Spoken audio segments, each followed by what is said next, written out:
Hi guys, Miss Marnon again. So we've been talking about compound probability and how we can multiply the different probabilities to figure it out. So let's look at another example. So to win on a game show, Sherry has to guess the prices of 2 prizes. If she guesses correctly in both of them, she wins both prizes. So we have the prizes and the choices are shown below. So a phone, $300 or $400, and then we have a bike, $100, $250, $500, or $600. So we got to think of all of the different combinations she could do. So we can do an organized list.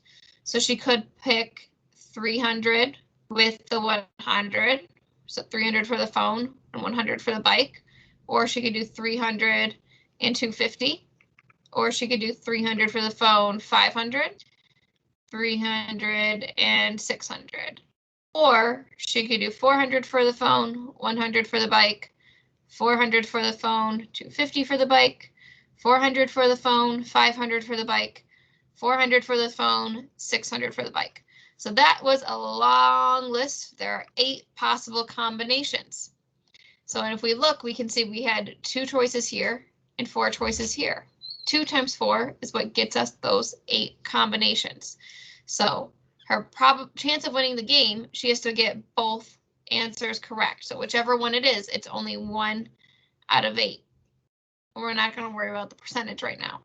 Her probability of losing would be 7 out of 8. So that means she guessed one of the combinations that's wrong. But instead of writing out every single possibility, we could have just done the phone.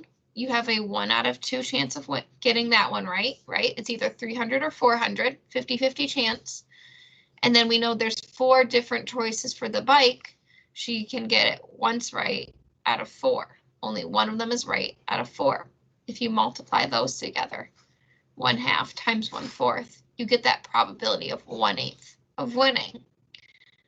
So we can use multiplication. If I wanted to roll a die and get a number bigger than 4, then I could roll a 5 or a 6. That would be 2 out of 6 choices.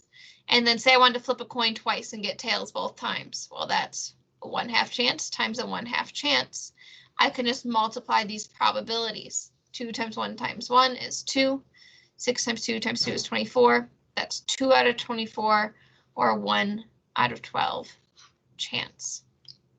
So knowing that we can multiply the probabilities, see what you can do with some more compound probability problems.